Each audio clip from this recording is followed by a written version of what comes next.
Good afternoon, everyone. How's everyone doing? Who's exhausted? I'm exhausted. I got a reason though. I flew 22 hours on 3 different flights to come all the way from Sydney, Australia to get here. So I am exhausted, but I think this is like my 4th time on stage today. So it is an exhausting event. Don't go too hard tonight. There is Night Summit on, but do be prepared for that you have 2 more days of conference to go through. So don't burn out on night 1. Hi everyone, my name is Brendan Yell. I'm the APAC Director of SendGrid. I'm going to be your MC. Now, pitch comps are kind of funny things, right? They're kind of a little bit like baby competitions. My niece is 18 years old now, and she's quite beautiful. But I've got to tell you, as a baby, she was not a pretty baby. And like my brother-in-law is like, what do you think of her? And I'm like, oh, yeah. But, she had a big round face and her skin was splotchy. But, you never really know how the babies are going to turn out. And that's a little bit like startups. You never really know how they're going to turn out. So pitch comps are kind of funny old things. But what it does do is it forces the startup to distill their message down. They need to quickly explain what the problem is and how they're going to solve it. So to help us decide in that dilemma that we have today, we have a number of judges here. We have Stephanie Odpen from Notion. We have Mario Guerrero from EDP. We have Rob Frowine from Cabbage. And Ali Mayano from Will Be Ventures. So please give our judges a welcome.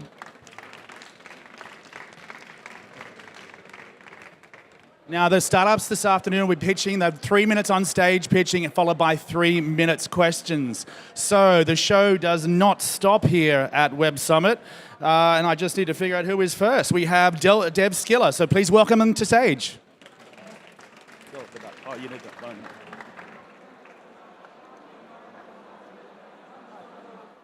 Sure. Hi, my name is Tom Winter. I'm the CRO at DevSkiller. DevSkiller is a developer screening and online interview in one platform powered by real-life testing methodology. We created it when we wanted to... Wait, it's not working. Okay. We created it when we wanted to turn our frustration into an actual product. Frustration with development process, recruitment process of developers. And at the moment, there was no tool that actually tested developers by using real business problems. And this is what we achieved. We created a tool to help companies to find problem solvers, true ones. Our developers, our clients test developers automatically, delivering more candidates in the recruitment pipeline, at the same time reducing the amount of unnecessary interviews by 6 and cutting down time to hire at least by 2. At the moment, there are 21 million developers worldwide. And we help companies with their education, recruitment, and employee evaluation. But just imagine, like if a company needs a programmer, their current IT team certainly has a lot on the mind. If meeting the deadlines with current IT projects isn't enough, they also have to evaluate candidate skills because HR professionals don't have the skills or tools to do that. As a result, there is plenty of time wasted. There are unnecessary bottlenecks, frustration, productivity loss, and this is just the tip of the iceberg. What we do, we want to help HR professionals to become true heroes at their companies, to become best friends with IT departments, bringing them people who know how to code and don't waste their precious time. Our real-life testing methodology is our strongest asset because our system tests programmers on real environment, full-blown projects that test not only for the programming language, but basically for frameworks, for libraries, and other things connected with programming to build the environment. On the candidate side, we let them use all the tools that are used to show their full potential. This helps actually to skin down and get the people who really know how to code. At the moment, we have 19 people at DevSkiller, and we're growing at a pace of 1 to 2 people per month. We have, at the core team, you can find 3 brilliant developers, Marek, Jakub, and Mariusz. Each one of them has over 15 years of experience in development. Kate, she's here. She has over 12 years of marketing and PhD in project management. And me, the revenue guy. Let the numbers speak for me. We have hundreds of customers from 32 countries. These include PwC, Accenture, Deloitte, European Commission, and many others. Just today, walking here in the Web Summit, I found at least 5 of our customers, and I spoke at least to 4 of potential customers that are evaluating our system right now. Thank you for your attention. If you have any questions, just let me know. Great job. You had me at Superman. Judges, do you have any questions for Tom? Well, first of all, great pitch that you did there, and I love the logo customers you put on there. ING, Deloitte, PwC. It's an amazing bunch you got there. Yeah. One of the questions I have is I happen to be familiar with the likes of Codility or HackerRank. Is there something that you do different from them, or how do you want to be different in the future? Basically, this was the frustration that we had. Like, we are building actual full-blown projects, and they're testing rather algorithmical. To make it like in Lehman words, they ask you to make a calculator. We ask you to use a calculator to solve a problem. So how do you explain your business model, your revenue model? How do you get more customers as well, other than walking around Web Summit? Most of our customers actually maybe will not believe that they find 99% of them find us on their own. They're so frustrated with the things that there are there. Like, our solution is really simple. Like, we want to mirror the first day at work experience, but nobody does it. Like, nobody can do it.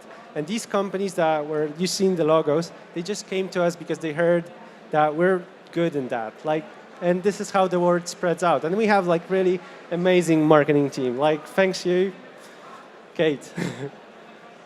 And how exactly is the business model? How do you get paid? It's SaaS. It's basically a subscription model with a subscription mainly for an annual plan that companies can buy and test out developers. Hello there. Great pitch. One question is around the product itself and how customizable is the testing methodology that you use. Is it one fits for all, or? Basically, what we want to do with our customers is they start with a turnkey solution, use our test, but we want to encourage them to use a piece of their code, piece of their environment to put into our system. This way they will mirror exactly what they're hiring for. And this is possible. Companies are doing it. So it's like very, very customizable. You said you are successful. How do you measure that? Money and like number of leads, the companies that we attract. This is the thing that we measure and we see we can work with.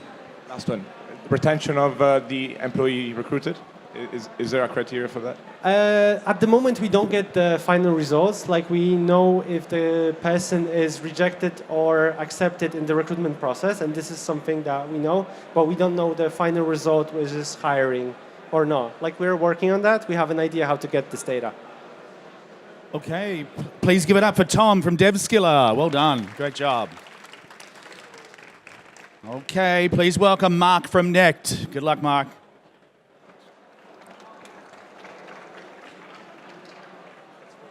Hi, I'm Mark. I'm a member of the board of the Nect GmbH, and I'm here to represent Benny, one of the founders who recently became a father a couple of days ago. So he can't attend. I'll do my very best. So Nect is solving a pretty decent issue when it comes to purchasing regulated products like loans and insurances online. When you purchase those products, you have to fulfill certain AML and KYC requirements, which are a huge conversion killer when you purchase them fully online. So what Nect does is pretty much, or what is the problem with the methods you have right now? You always have a trade-off between security and user experience. So you either have high security and standing in queues, or you have low security and doing photo ident. To what this leads could be watched lately in the news by the N26 scandal, where they found a major security gap in their online registration process. So Nect want to close this gap and be highly secure with a great usability. So how? We combine the easiness of a selfie with the most advanced automated authenticity services you can get in the market right now. So this is pretty much how it works. First of all, you take a video of yourself saying two randomly chosen words that are we use for lip reading and to take an audio sample. Then you do a video of the front of your ID card, moving it around to make the holograms visible, so you see the world's first automatic hologram detection engine working right here. And at last, you take a picture of the back of your ID card so that we can extract all data, and that's the process. You're fully AML compliant registered right now.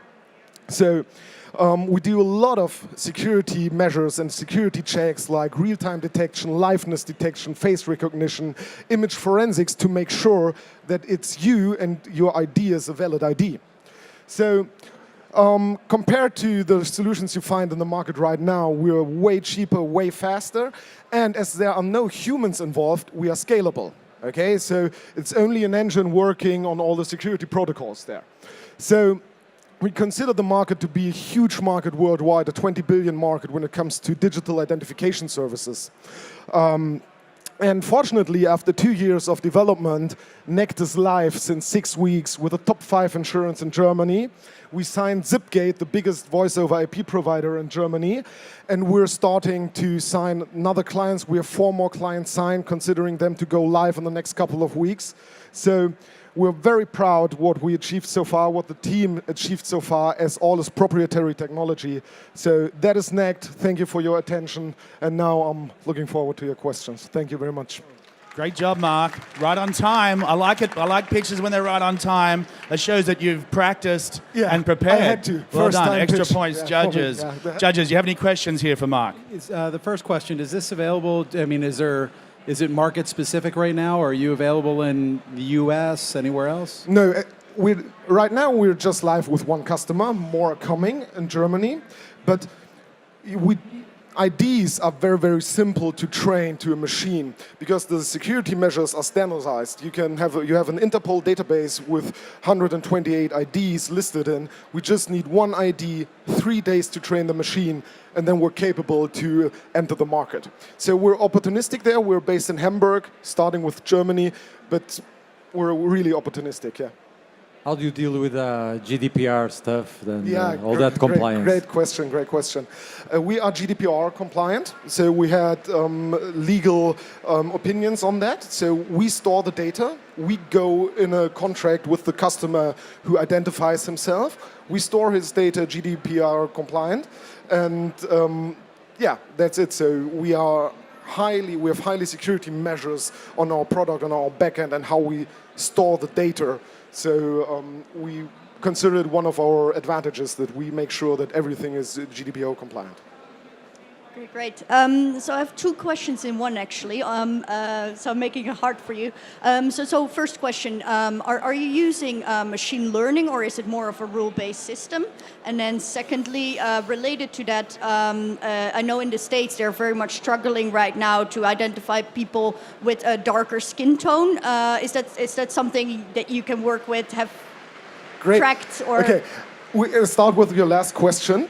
The machine knows no ethnics, okay? A human knows ethnics, which is a huge problem when you have a real person identifying people from a different ethnic, because we can't tell them apart. Our brain does not work like this. The machine is able to do it as we're tracking 128 biometric measures in your face. It can't be rule-based, because we need to train the machine on certain things like, do you wear a beard or not? Do you wear glasses or not? How does it impact your biometrics? So we're getting better, the machine is getting better with every case we feed them. So it's true machine learning. Please don't ask me any further details, as I'm an economist, I'm not a technician, but happy to explain it or connect you to the guys who build it. Yeah.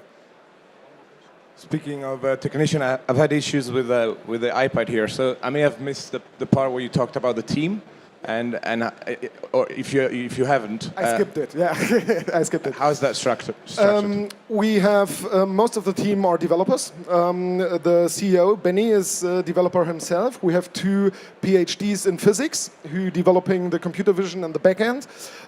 We have 3 front-end developers and 2 more backend developers. So we started with 3 guys at the beginning of the year, and now we're 10 guys in the team. Yeah. Awesome. Great job, Mark. Thank you very much. Cool. I liked it when Mark said he was optimistic. Now, isn't that funny? So many startup founders, they are optimistic people. I think that's why I like hanging out with them. They're not complaining about the world. They're actually trying to solve problems, trying to fix things. So I think that's awesome. Okay, please welcome Amy from Wevedo.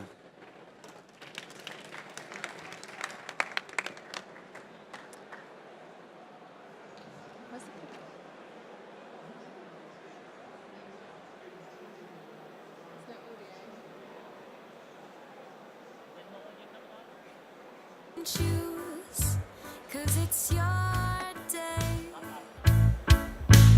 Wevedo, it's on Google Play and iTunes too. You can do it on your phone and you can do it your way. Type Wevedo, then press go. Your something new is Wevedo.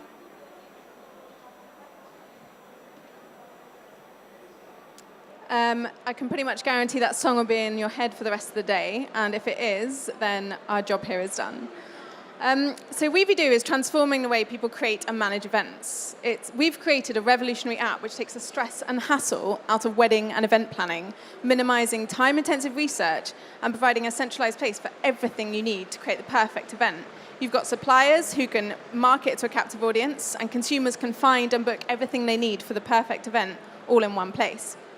It started with Charlie, our founder and CEO, who experienced firsthand the problems and the time-consuming effort that was put into planning his own wedding, and he just wanted to simplify it. There's a massive problem in the global and wedding event industry in that it's so time-consuming and labor-intensive. It's actually the wedding industry alone is worth $350 billion, and people are busier than ever before, so event planning is becoming a big labor-intensive exercise. The average wedding takes 12 months to plan, and 96% of couples admit that wedding planning is stressful. So we created this simple platform where consumers can search for a venue, service, or product by date and location for free, and suppliers add their service, venue, or product for a minimal charge. It's got stuff like real-time availability via supplier's calendar and a location-based search functionality, and you can shortlist preferred suppliers. You can also chat in real time with suppliers and get notified when messages are received. So there's no more sort of waiting around for emails to be replied to or ringing call centers.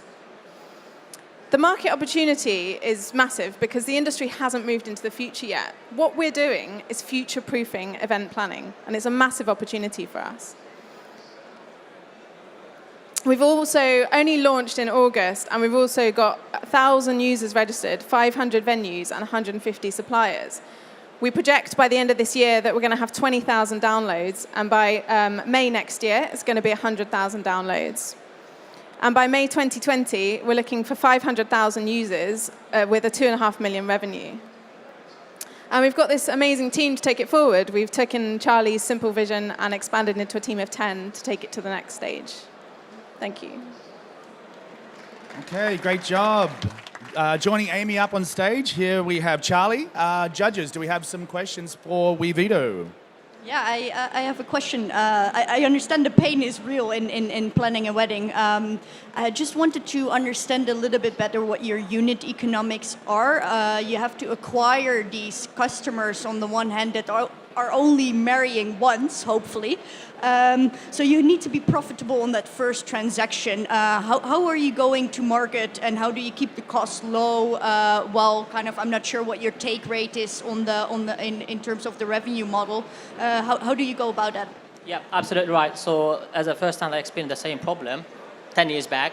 The revenue model will be based on not one single use. This is not just only wedding one.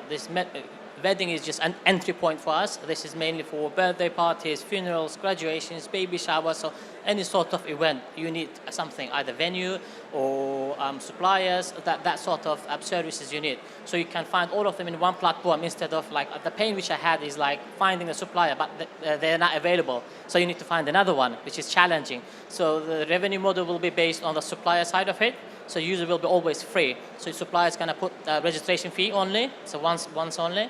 And then we have a boosting model, which is like featured suppliers on top of the list, like first, second, third. So we have tier model. So for example, venue is going to pay a bit more than photographers. So that's a core idea of simplifying my entire journey for the event planners. I see a big jump in downloads coming in November. What is that? You're expecting to bring funding in and start actively marketing it, or what's the plan? Yep, that's the plan. So we exhibited in National Wedding Show in the UK, in Birmingham, last month. We've seen the really positive feedback from the users, so we decided to move to the next level, which is we're going to attend this Saturday, Sunday National Asian Wedding Show in the London itself. So we're seeing the quite demand, and people are joining all around the world, like US, Russia, Middle East, India. So we're seeing that opportunity is global opportunity. This is not localized solution. This is global solution. Say, for example, if I have planning my wedding in Cyprus, but I want to get my wine from Italy, but at the same time I want to get my flowers from Netherlands, how are we going to do it? Because currently it's not possible. Either you need to find localized event managers or planners to organize everything in one place, which is quite challenging. But what we're doing here, you can change your location based on the country or geolocation, and you find those suppliers, and which is going to make your life easier, simplifying. For the direction that society is going, at least for those who are exposed to technology, are we still expecting the same amount of marriages happening in 5 years' time? That's right. So, giving an example from the UK is encouraging, government is encouraging new couples to get more married, kind of tax reliefs, etc., etc. Not just wedding, though, again. Coming back to the parties, baby showers, the entertainment or party industry is quite massive. Event industry, not just limited to the individuals, even corporate events like Christmas parties, any sort of events. When you organize, the biggest challenge is finding either venues or suppliers. So we're focusing a bit wider audience here, global. Okay, great job. Please just put your hands together for Amy and Charlie from Wevedo. Okay, we're going to just go straight into the next one now. We've got Tony from Uizard Technologies. Good luck, Tony. Hey. Hi, everyone. My name is Tony. I'm the CEO and co-founder of Uizard. And I'm here today because building websites and apps sucks. Seriously, it sucks hard. We tend to believe that the workflow is linear. You have an idea, you design it, you code it, you ship it. Things are much more complicated. There's tons of back and forth. It's slow, it's expensive, it's time-consuming, it's frustrating. Seriously, we are in 2018. We have self-driving cars. We have self-landing rocket ship, and we are still building websites and apps the same way since the 90s. There got to be a better way. Our solution is to leverage artificial intelligence, computer vision, to turn wireframes into working code automatically. Let me show you how it looks. Imagine a world where you can simply draw your wireframe in your meeting room with your customer, snap a picture, and after a couple of seconds, you have your running prototype. This is what we're building. It's recorded live from our private beta. Imagine how much time you will save. Every single day, thousands of websites and apps are being uploaded to the web. The web design and web development market in the US alone is estimated to be worth $34 billion. It's massive. Very simple business model, SaaS software in the cloud, and customers paying based on feature and volume. As of today, we have 9.5 thousand sign-up users to the beta waiting list, including 25 Fortune 500 companies. You might actually know of us through our initial research project. Back in June 2017, we worked on an academic machine learning project we called Pix to Code. Pix to Code was the world's first AI being able to turn a user interface to code. It was so trendy that in June 2017, it was more trendy than Google TensorFlow on GitHub, which is a technology we use to build our own tech. We are supported by extremely great investors from all around the world, specialized in deep tech. We are based in Copenhagen, Denmark. Extremely technical team, 5 engineers with postgraduates from the top universities in the world, and we have 6 different nationalities. I'm Tony, co-founder of Uizard, and we are building the world's first AI to turn wireframes into working code. Thank you very much. Great job, Tony. That works, does it? It actually works? It works. Wow. Sign up pretty today. impressive. I'm in. Like, that sounds great. Judges, what do we got some questions for Tony? Yeah. How do you see the competitors in this space? I know that probably you'll say that there are not as many as you, the stuff that you do, but I'm looking at a broader range like OutSystems, for example. Very interesting. So there is a ton of design editor that claim to solve the problem, but in reality they just reinvent the same wheel. They just create yet another editor that is supposed to be better and more efficient. We took a different angle. Because people understand graphical user interfaces visually, and therefore, why don't we just train AI to do the same thing? Instead of just reinventing the same editor, we took a different angle. And AI is basically helping people work more efficiently instead of people having to learn a new tool. And because we take images as input, we are not restrained by compatibility with a given editor. Any image can be produced with any editor. You could even like snap picture from like your napkin in a restaurant with a customer. There is no limitation. It seems you have a true piece of magic here. I love it. What is on the product roadmap? I'm just very curious. So on the product roadmap right now, we convert really like screens by screen to code. The next obvious step is to connect them and have navigation and user experience generated out of the box. So you can imagine taking a snapshot of 5 screens, you link them, and you have really a running app. Brilliant. And did you do any ROI calculations already for the customers? How much time are they saving by kind of taking snapshots and kind of starting to work right away? So just turning a wireframe into code will typically take at least hours. Even for the most experienced developer or designers, it will still be hours of work. Just going into your editor, drag and dropping elements, if you have the chance to have a drag and drop elements. So it's like turning hours into seconds. And if you multiply this by the number of screens for a given app or website, it quickly accumulates. And we really save days of work. So you have 4 co-founders. How does that work? Pretty good, actually. So the way we structured the co-founding team in order to not step on each other's feet. So I'm specialized in machine learning. We have another guy specialized in marketing and business development. One specializing in cloud infrastructure, and then one focusing on the customer-facing product. So we're basically all responsible for different pieces of the puzzle. No conflict. Just to say, great product. Our own website is built on one of the existing competitors. But I'm curious to give it a try. So, that sounds awesome. Great to hear. Cool. Please put your hands together for Tony. Thank you very much. Great job. Good question about the co-founders. Rob, very good question about the co-founders. Man, that'd be like having 3 wives. I don't know how do you even do that? That is nuts. You're mad. You're crazy. You know that, don't you? Okay. Next up, we have Chansu from Alganize. Please give him a hand.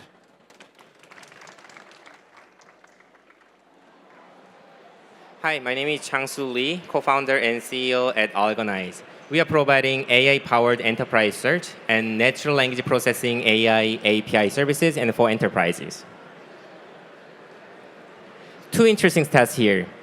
Half of the US organizations, they are using more than 6 different third-party applications in their workplaces. Because of this, employees, they are spending up to 1/3 of their time to find the correct document and knowledge. So we are solving these issues by using the power of natural language processing AI services. 2 different scenarios. First, simply wrong keyword.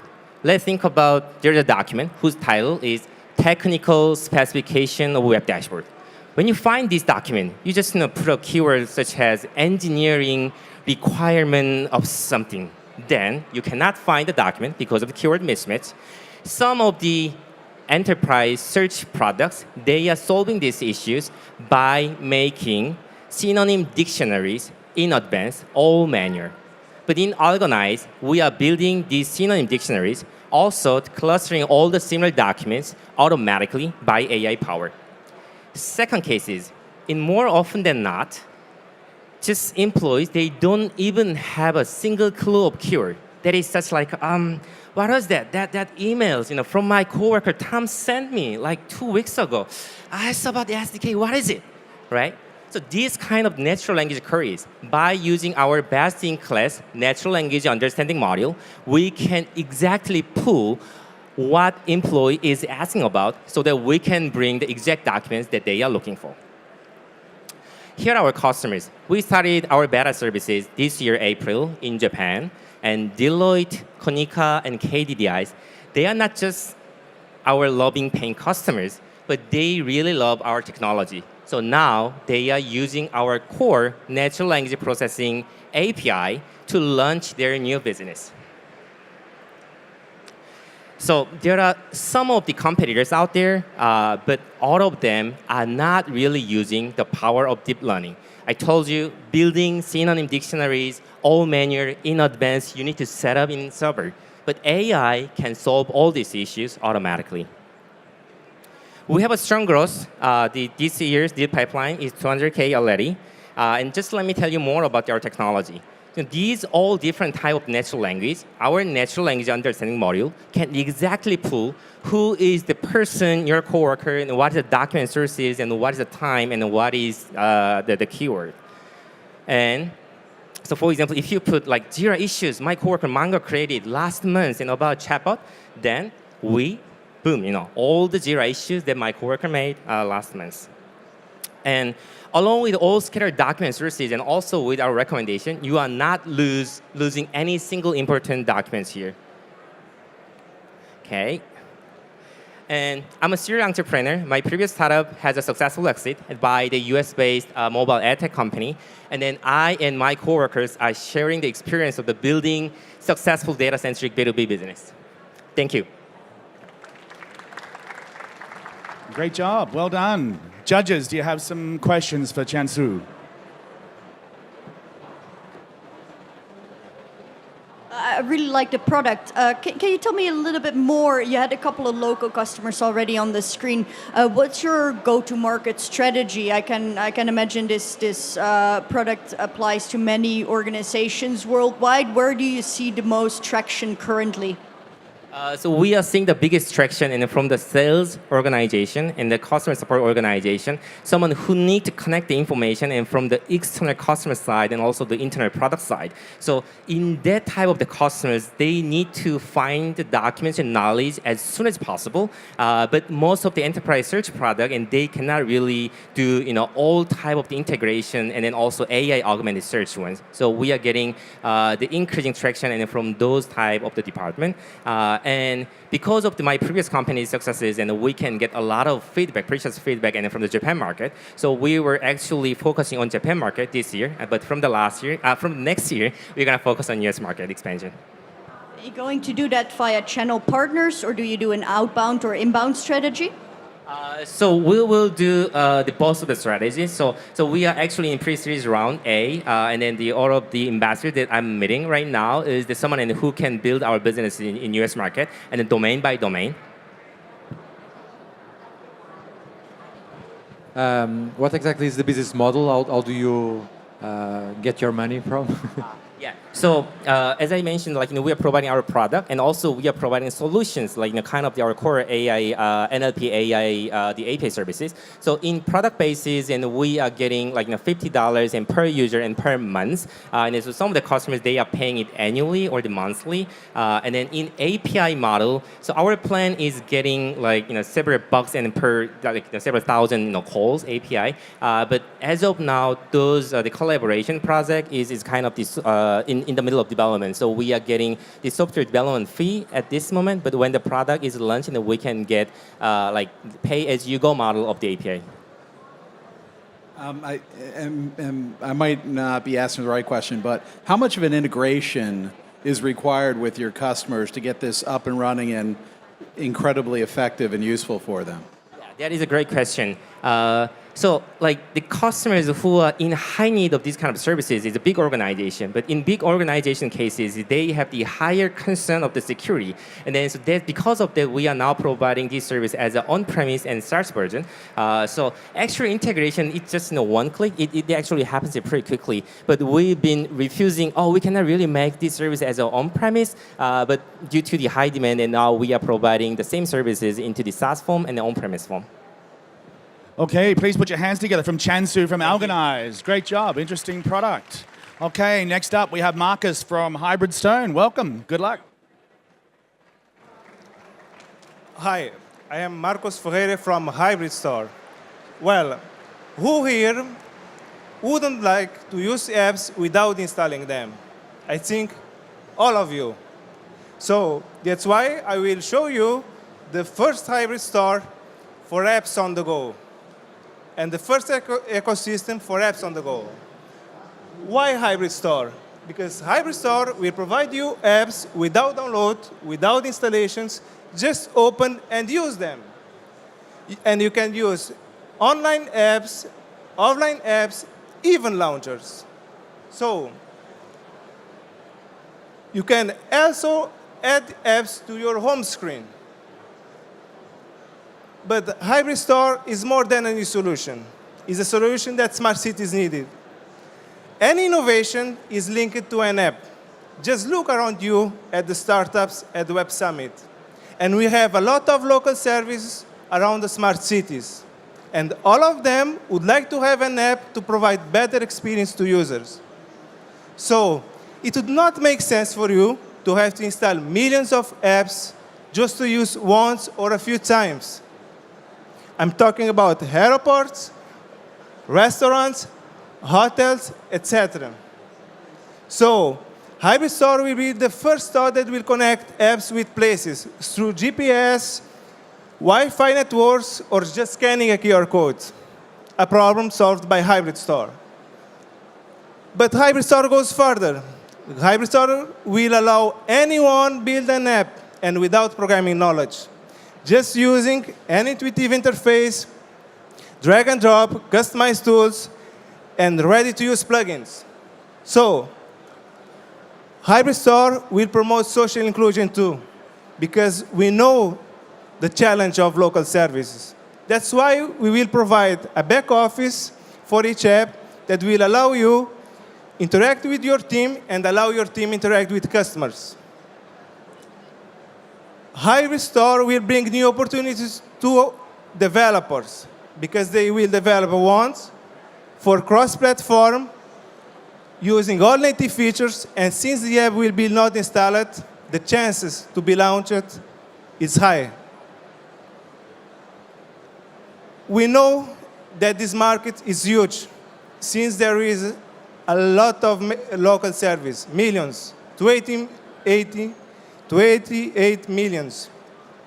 So we expect millions apps, trillions access, and we want to provide you a free platform. If you want to know our business model, come to talk with us. Thank you. Great job. Judges, we've got Raymond joining us on stage as well. Raymond, do you have some, please just stand up there. Judges, we've got some questions for Marcus and Raymond. Also, judges, can we make sure that everybody voted for the last one? Has everyone submitted? It's just slowing up? Okay, good, just checking. Can you explain us more about the business model? Yes, since that the most part of apps will be online because interactions need connections, we will explore advertising and commissions from the transactions that we'll have on the platform. Okay. And why did you decide to go with the smart city idea? Is there any particular reason? Yes, because in the smart cities, we have a lot of apps. Just look around you, as I say at Web Summit. Any innovation is linked to an app. It would not make sense for the user to have to install millions of apps. With this solution, the smart cities will be accelerated. From a store perspective, how would this sit on the App Store or the Google equivalent of the Google Play? Okay, this is the first store that will allow you to use apps without installing and with full access to the device's native features. The normal stores that exist, you have to download the file, installing the file, and then use the apps. With this solution, This is why this solution is unique.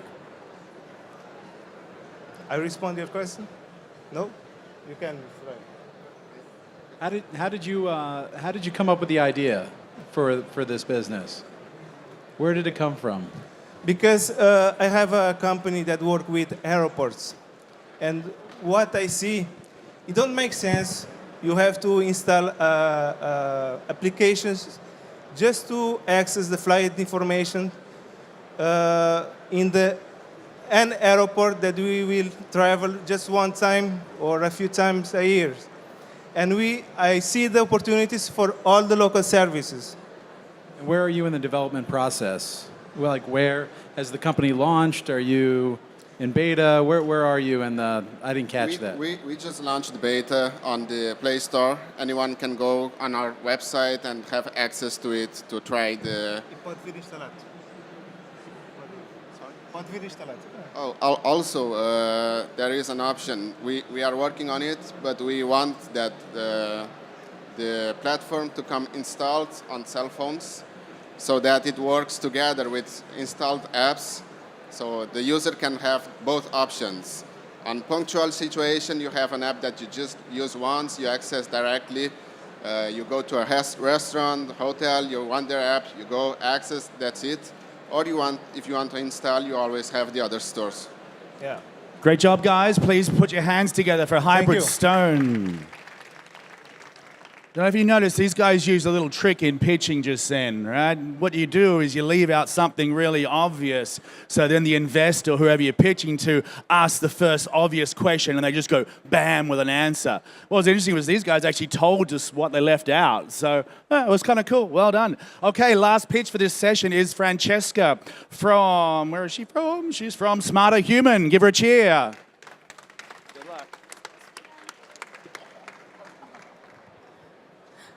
Hi, I'm Francesca, co-founder and CEO of Smarter Human, and we are reinventing risk management for fintech. So 12 years ago, 17% of the companies in financial services today didn't exist. In the UK, 63% did not exist then. Now, these new entrants are changing the industry. There are more people without a background in financial services. Technology innovation has accelerated, meaning you can now bank through your smartphone. And Agile is changing ways of working and software delivery. To compete in the face of all these changes, companies need to move fast. But this cannot be done at the expense of being safe and secure. And companies need to be able to prove this to regulators and to businesses that they want to partner with or sell to. Unfortunately, approaches to risk management haven't changed at the same pace as some of the other areas we saw. So what's the actual problem? Slow manual data entry. Whether a company is using a spreadsheet or a fancy enterprise risk tool, there's still a need for someone to manually enter information about the controls they have in place to protect themselves. Risk done this way either ends up slowing down delivery teams or it gets out of sync with what's actually happening in a company. We believe fintechs need a tool designed for agile technology companies, and this is what we are building. Our solution replaces the manual data entry with data pulled directly from the tools that the delivery teams are using. From this, we can build a picture of how a team is operating and the products it are deploying. By comparing this to information in our controls library, we can show a company how well it is currently protecting itself and what it could do to protect itself further. We then make this information shareable via APIs with regulators and partners. This also saves the monkey another job, because typically today, this involves filling in a Word document for every single third party that a company wants to work with. So this is the team behind Smarter Human. Between us, we have over 30 years' experience in financial services, and we've all seen this problem firsthand. We also have the skills to start fixing it and a great network to help us on our way. We're an early-age startup in a very beginning stage of the company, and to date, we have been focusing on community engagement and product development. We've brought together a group of fintech risk hackers who want to help solve this problem. And we've been working with 2 fintechs to develop our MVP. And we're in conversations with over 10 others who are interested in having us fix this problem for them. So thanks for listening, and that's Smarter Human. Well done, Francesca. Right on time. We like right on time. That's pretty good. I did have an It's eye very on the hard. clock. Well practiced. Judges, do we have any questions for Francesca?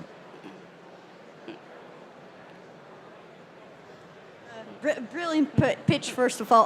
What I wasn't quite clear on yet is you help those financial institutions, I believe, identify where they're lacking, and then you're trying to cover up for that. Is it what you do, kind of customized solution, or do you help them in any way, kind of like once you have discovered like the mistakes or the anti-security that they not have at the moment, do you help them build something around it? Yeah, no, absolutely. So we actually build up almost like a live view of how well they protect themselves. So when we understand what technology they use and actually the products they are deploying, we also link into these. So let's take AWS. If we know what they're using on there, we can help understand if they've set it up correctly, if they're deploying things like the right encryption. So then almost give them like a list of things they can do to up that protection. So, and maybe I misunderstood a little bit. So this is related to the fact that they are pulling in manual documentation from their customers, have to review that using individuals, and so you're basically interpreting that data on the bank side, right? So this relies on the fact that they're still having manual data collection on the customer part, right? It's more around the fact that if a company wants to explain how it protects itself today, so this could be how it protects data, how it protects against fraud, it has to actually write manually, like write in text about this. So we're actually trying to use the data which a company's working with to derive this and help it be useful. Okay. And the regulators, you think, will accept the new form of data that's being delivered to them? Because it's effectively being delivered just like they would deliver any other information to those regulators? Yeah, so we think kind of in the interim, we're going to build a solution to output actual Word documents with the information in. And then as the industry evolves, so for example, in the UK, the FCA is looking at how it can actually use APIs for regulatory reporting, then we will bring on the APIs as the regulators are ready. Business model? So it's software as a service. We're going to have a tiered pricing model, starting at a really accessible price for startups and going up to like enterprise pricing for banks doing digital. Sorry, one more. Sure. How do you see the continued use of the software over time? I can imagine the first time you're using the software, there's like 10 things that are flagged up that you're not doing currently. They implement that. How do you make sure these customers stay on for the long term? So we want it to support the changes they're doing. So let's say a company wants to start using certain machine learning algorithms. We'd then actually be able to let them understand how to do that safely. So we want to actually evolve and let them grow and use new technologies safely more quickly. Okay, Thank you. Francesca, great job. Put your hands together for Francesca from Smarter Human. Okay, that concludes this session. So judges, if you would like to submit, while we're tabulating the results, and we're going to announce the winner in about 2 minutes. Firstly, who here is from Asia or Australia? Anyone here from Australia? Am I the only Australian here? There's got to be more Australians. Wow, we need to get some more over next year. Who here is from Asia? Anybody?